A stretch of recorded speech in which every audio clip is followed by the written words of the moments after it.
Assalamualaikum warahmatullahi wabarakatuh. Mohon izin, pada kesempatan kali ini kami akan mencoba mempresentasikan terkait analisis model prediksi status transaksi e-commerce dengan random forest dan model Kris DM. Adapun kami terdiri dari dua tim, yaitu Azkia Amirusi Syahidah dan saya sendiri Nadia Najla. Latar belakang permasalahan, perkembangan teknologi digital telah mengubah perilaku belanja konsumen yang tadinya serba manual menjadi serba online, salah satunya melalui platform e-commerce. E-commerce ini kemudian menghasilkan big data yang dapat dianalisis untuk meningkatkan strategi bisnis. Adapun algoritma yang kami pilih adalah random forest yang dipilih karena akurat dan tahan terhadap overfitting. Krips DM digunakan sebagai metodologi analisis data secara terstruktur. Adapun rumusan masalahnya adalah bagaimana performa model klasifikasi dengan algoritma random forest dalam memprediksi status transaksi pembelian pada data e-commerce. Tujuan penelitiannya adalah untuk mengevaluasi kinerja random forest dalam klasifikasi status transaksi yaitu complete, pending, dan cancel menggunakan pendekatan Krips DM. Selanjutnya oleh Azkia. Baik, terima kasih. Selanjutnya, studi kasus yang kami gunakan pada makalah kali ini yaitu aplikasi terkait dengan aplikasi Amazon, di mana Amazon sendiri merupakan e-commerce global yang berhasil memanfaatkan big data untuk menciptakan keunggulan kompetitif. Amazon yang berawal dari toko buku online di tahun 1994 kini menjadi pemimpin pasar global berkat inovasi teknologi dan pelayanan konsumennya. Terdapat fitur unggulan yang dimiliki oleh Amazon. Yang pertama ada Amazon Prime, di mana pengguna mendapatkan pengiriman cepat, gratis, dan menarik banyak pengguna. Kemudian adanya notifikasi cerdas yang memudahkan pengguna untuk mengikuti penawaran khusus. Kemudian juga ada layanan multibahasa yang memudahkan pengguna untuk mengakses dari berbagai macam negara. Kemudian Amazon sendiri ini juga telah menerapkan big data pada aplikasinya. Yang pertama, ada dynamic pricing untuk mengetahui algoritma dan menyesuaikan harga secara real time berdasarkan perilaku pengguna. Kemudian ada optimasi rantai pasok global, yaitu untuk efisiensi logistik dan pengurangan biaya. Dan yang terakhir ada Amazon Personalize atau AP, di mana digunakan untuk analisis perilaku, personalisasi iklan, dan penawaran produk. Adapun manfaat analisis big data bagi aplikasi Amazon, yang pertama untuk memprediksi permintaan produk, kemudian juga dapat mengidentifikasi pola pembelian berdasarkan lokasi dan kategori produk, kemudian juga dapat memetakan risiko pembatalan transaksi dan melakukan personalisasi strategi promosi. Jadi pembahasan pada penelitian kali ini yaitu dataset transaksi Amazon 2025 ini digunakan dalam penelitian untuk membangun model prediksi status transaksi di mana ada complete, pending, atau cancel. Amazon ini juga menjadi contoh nyata bagaimana integrasi teknologi dan strategi berbasis data mampu menjaga posisi sebagai pemimpin e-commerce di dunia. Selanjutnya, metodologi yang kami gunakan yaitu CRISP DM.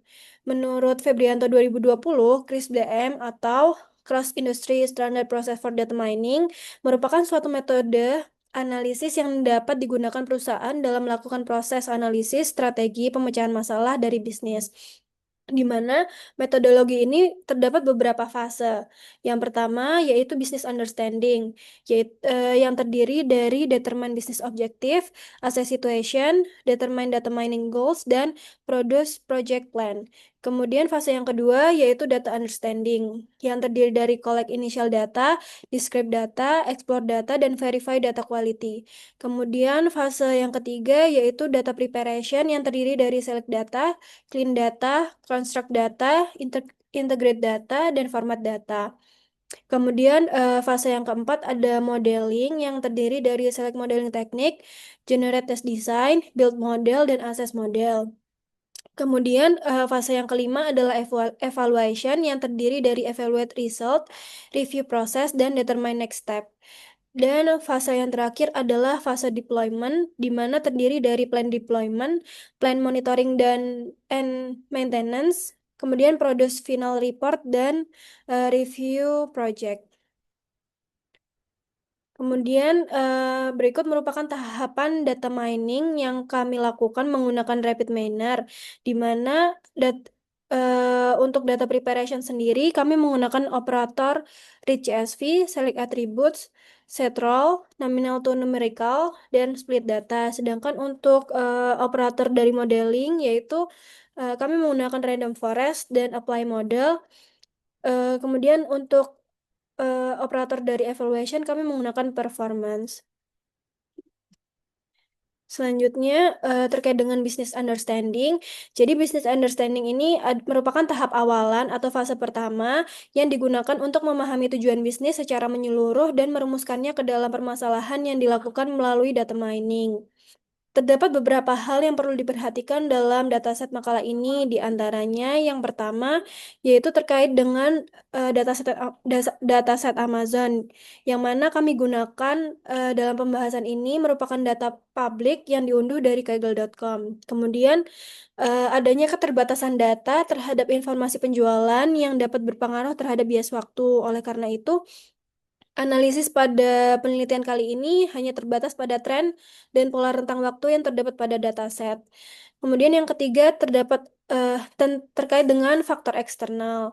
Jadi kami berasumsi bahwa faktor eksternal ini tidak berpengaruh pada hasil analisis karena data yang ada tidak tercatat adanya faktor eksternal.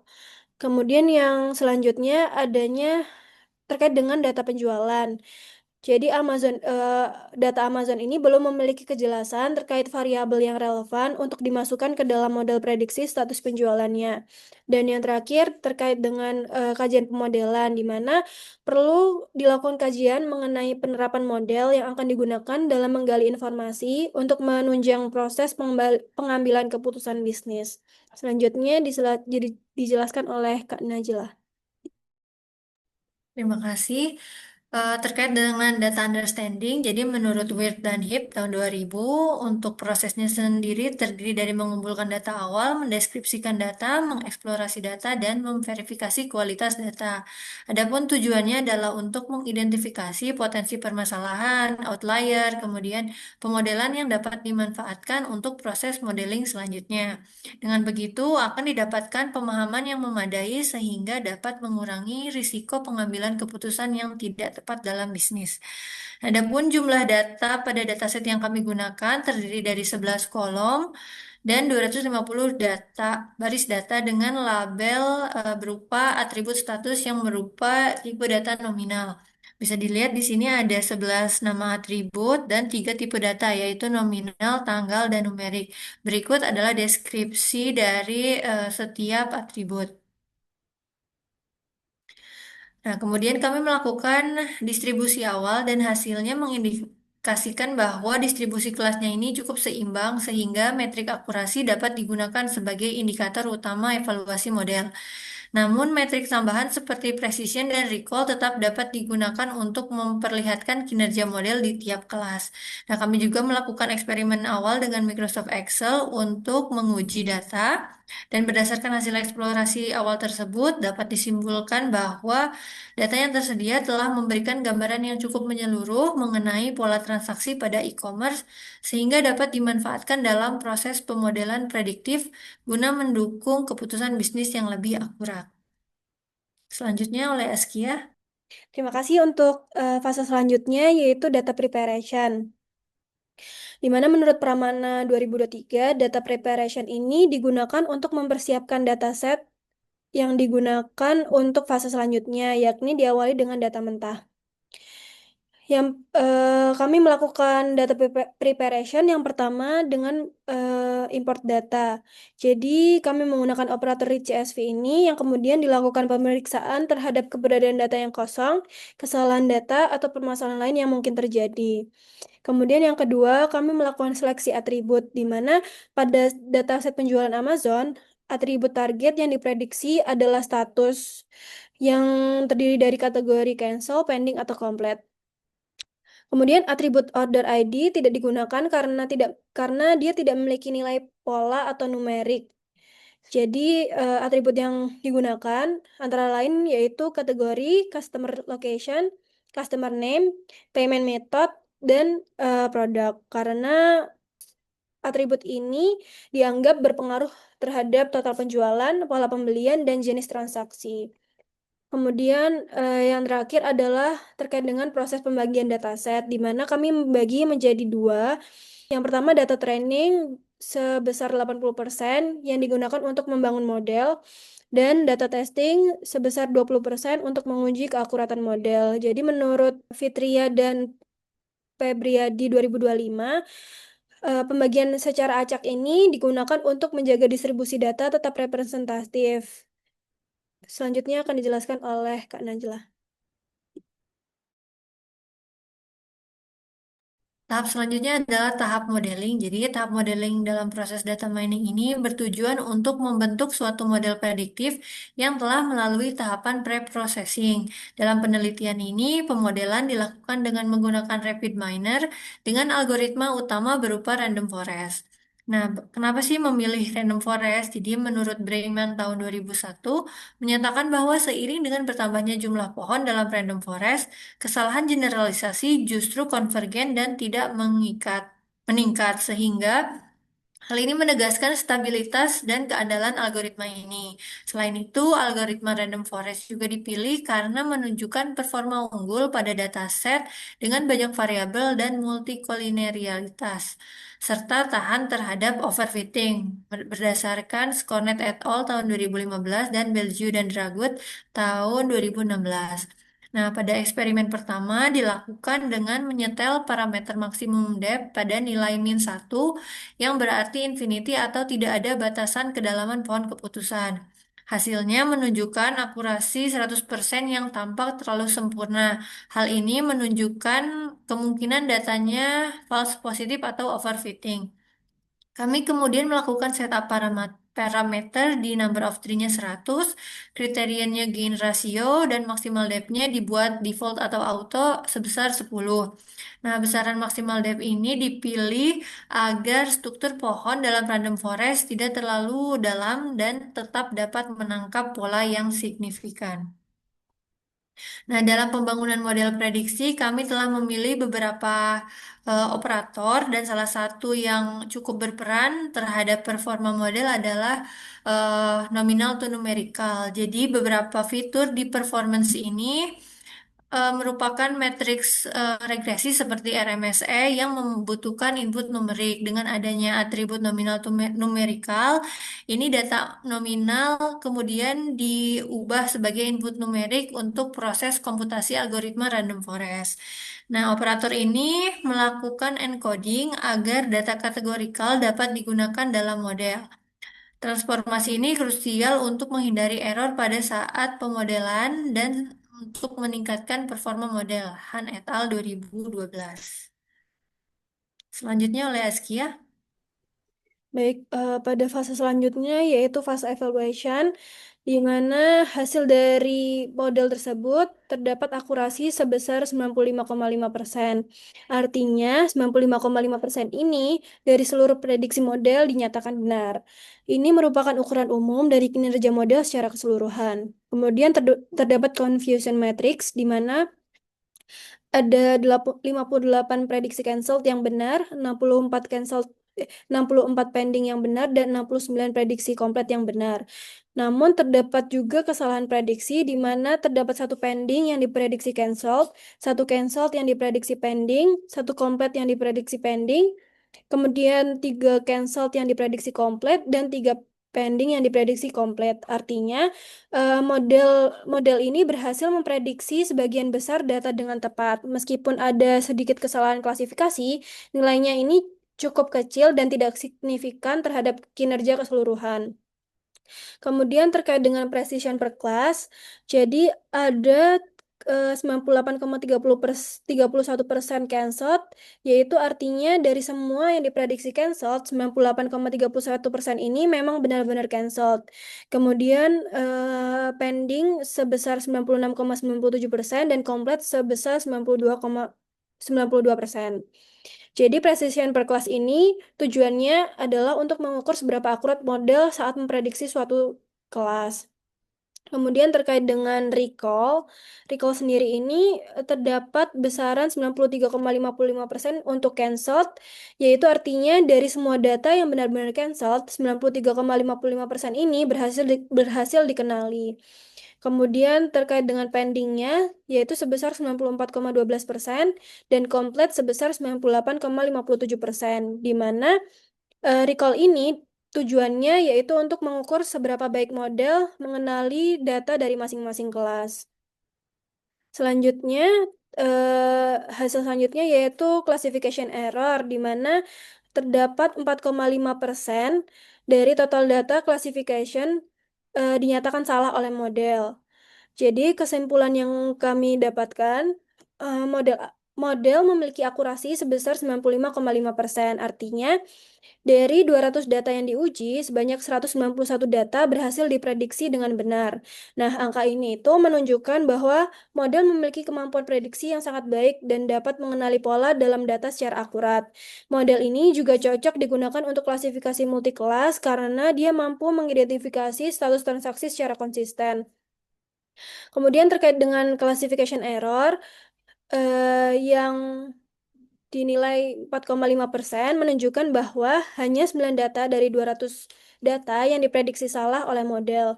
Jadi nilai ini tuh termasuk rendah sehingga kesalahan model dapat dianggap tidak signifikan dalam konteks keseluruhan. Artinya model ini memiliki tingkat kesalahan yang minim yang membuatnya cukup andal untuk implementasi yang nyata. Selanjutnya terhadap root mean square error, di mana root mean square error atau RMSE nilainya yaitu 0,497. Artinya, RMSE ini digunakan untuk mengukur seberapa jauh sih prediksi model dari nilai sebenarnya. Nilai 0,497 ini artinya rata-rata kesalahan prediksi model adalah sekitar 0,497 unit. Jadi semakin kecil RMSE, semakin akurat juga model yang digunakan. Jadi meskipun RMSE ini bisa digunakan dalam regresi, dalam klasifikasi seperti ini, RMSE tetap bisa memberikan gambaran seberapa jauh prediksi model dari label asli secara numerik. Karena nilai RMSE ini mendekati 0, hal ini tuh menandakan bahwa prediksi model sangat mendekati nilai akurat. Artinya, model juga memiliki tingkat kesalahan prediksi yang sangat rendah dan performa yang sangat baik. Pada fase selanjutnya dijelaskan oleh Kak Najla. Baik, terima kasih. Untuk fase selanjutnya adalah fase deployment. Jadi, fase deployment ini merupakan penerapan model prediktif yang dikembangkan dalam konteks bisnis sebenarnya untuk mendukung proses pengambilan keputusan. Nah, dalam konteks implementasinya dalam e-commerce, model ini dapat dimanfaatkan untuk yang pertama, memprediksi status transaksi secara real time sehingga sistem dapat memberikan peringatan dini terhadap transaksi yang beresiko batal dan melakukan upaya-upaya ekstra untuk mengubah keputusan pembelian, misalnya dengan optimalisasi iklan produk pada akun konsumen. Yang kedua, memetakan risiko kegagalan transaksi dan kaitannya dengan metode pembayaran untuk kemudian dilakukan upaya mitigasinya. Dan yang ketiga, mengidentifikasi pola-pola transaksi berdasarkan metode pembayaran, kategori produk, tanggal pembelian untuk strategi pemasaran yang lebih tepat sasaran. Dan yang terakhir, dapat membantu tim layanan pelanggan dengan informasi prediktif guna meningkatkan kepuasan pengguna. Adapun hasil kesimpulan dari penelitian ini, jadi hasil eksperimen menunjukkan bahwa model random forest yang dikombinasikan dengan metodologi CRISP-DM mampu menghasilkan kinerja yang sangat baik melalui kemampuan prediksi yang tinggi dan generalisasi yang baik. Dengan nilai akurasi sebesar 95,50%, white precision-nya sebesar 95,76%, weight recall sebesar 95,41%, tingkat kesalahan klasifikasi sebesar 4,5%, nilai RMSE-nya sebesar 0,497. Kemudian secara garis besar, pemodelan ini dapat digunakan untuk mendukung proses pengambilan keputusan strategis, diantaranya identifikasi transaksi beresiko, Kemudian optimalisasi metode pembayaran dan penyusunan strategi pemasaran berbasis pola perilaku konsumen. Sekian presentasi dari kelompok kami, semoga dapat bermanfaat. Mohon maaf apabila terdapat kesalahan. Wassalamualaikum warahmatullahi wabarakatuh.